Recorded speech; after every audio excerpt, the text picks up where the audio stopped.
ወደ አሰምሽን ኩዌስችን ከመምጣታችን በፊት መጨረሻ ላይ ስለ አሰምሽን ኩዌስችን በቀላል ስሌት ጥያቄውን መመለስ እንድትችሉ ለማድረግ ነው ሐሳቡ።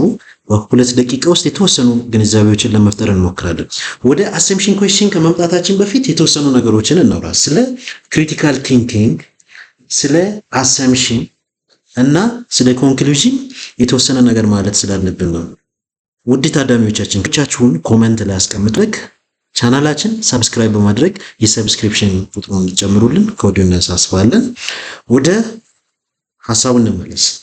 ክሪቲካል ቲንኪንግ እንዴት ነው የምታስቡት? ክሪቲካል ቲንኪንግ ስንል በቀላል አማርኛ ስሌት እንበል።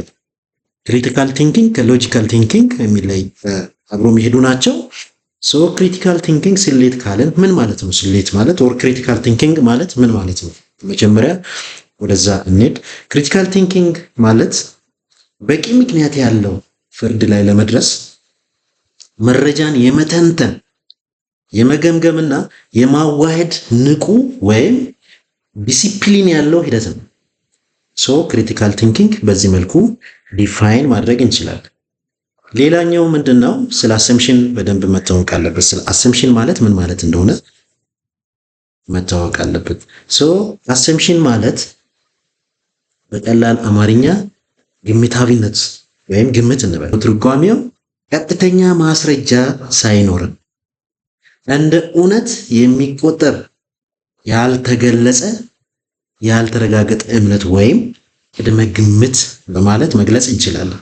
በሌላ ቋንቋ በምታውቀው እና በምትደመድመው መካከል እንደ ድብቅ ድልድይ ሆኖ ያገለግላል።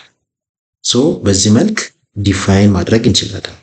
ሶስተኛው ምንድነው? ስለ ኮንክሉዥን። ኮንክሉዥን ማለት ምን ማለት ነው? መደምደሚያ በሚለው እንያዘውና ኮንክሉዥን ማስረጃ፣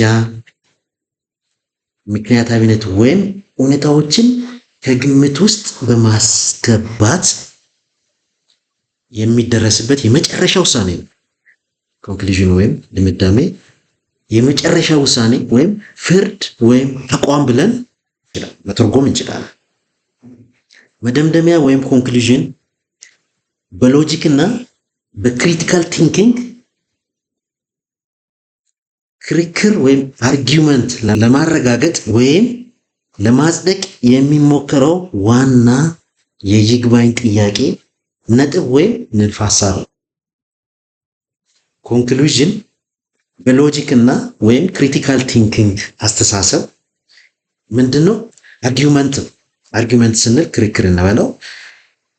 ክርክር ለማረጋገጥ ወይም ለማጽደቅ የሚሞከረው ዋና የይግባኝ ጥያቄ ማለት ይቻላል ነጥብ ወይም ንድፈ ሐሳብ ነው ኮንክሉዥን። ሶ በክሪቲካል ቲንኪንግ በሎጂክ እና በዲፊኒሽን ነጥለን ማየት እንችላለን።